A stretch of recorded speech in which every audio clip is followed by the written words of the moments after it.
Whispers and Lies by Joy Fielding. Read by Laura Hicks. Chapter 1. She said her name was Alison Simms. The name tumbled slowly, almost languorously from her lips, the way honey slides from the blade of a knife.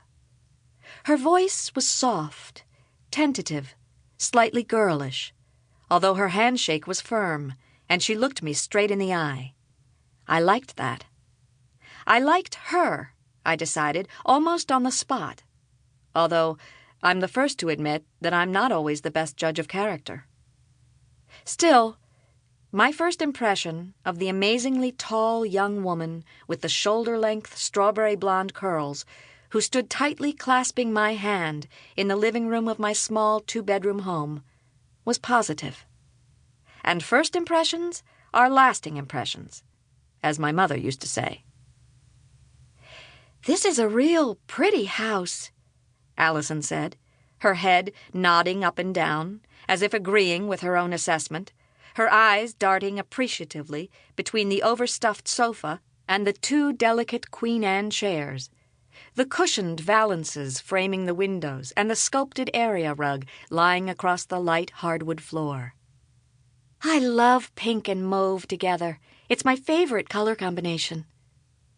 Then she smiled, this enormous, wide, slightly goofy smile that made me want to smile right back.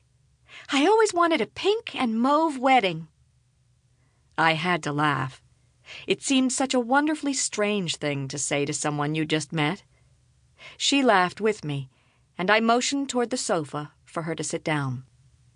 She immediately sank into the deep, down-filled cushions, her blue sundress all but disappearing inside the swirl of pink and mauve fabric flowers, and crossed one long, skinny leg over the other, the rest of her body folding itself artfully around her knees as she leaned toward me.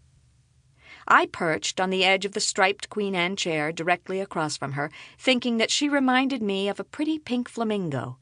A real one, not one of those awful plastic things you see stabbed into people's front lawns. "You're very tall," I commented lamely, thinking she'd probably heard that remark all her life. 5 feet 10 inches, she acknowledged graciously. "I look taller." "Yes, you do," I agreed. Although at barely 5 feet 4 inches, everyone looks tall to me. "Do you mind my asking how old you are?" 28. A slight blush suddenly scraped her cheeks. "I look younger." "Yes, you do," I said again. "You're lucky.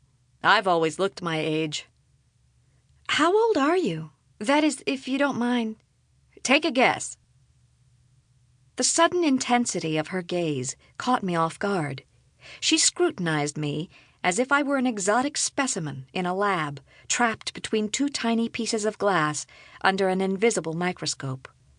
Her clear green eyes burrowed into my tired brown ones, then moved across my face, examining each telltale line, weighing the evidence of my years.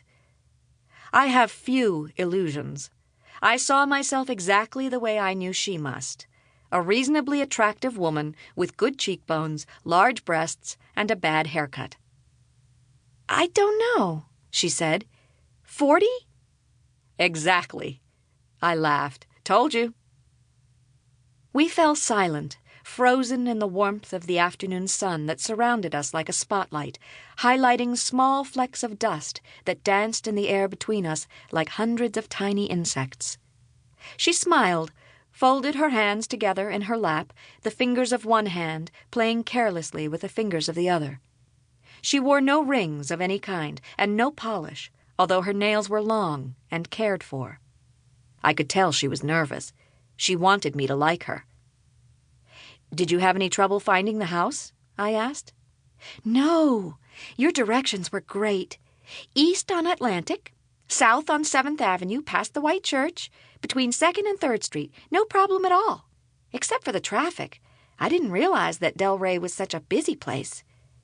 "Well, it's November," I reminded her. "The snowbirds are starting to arrive."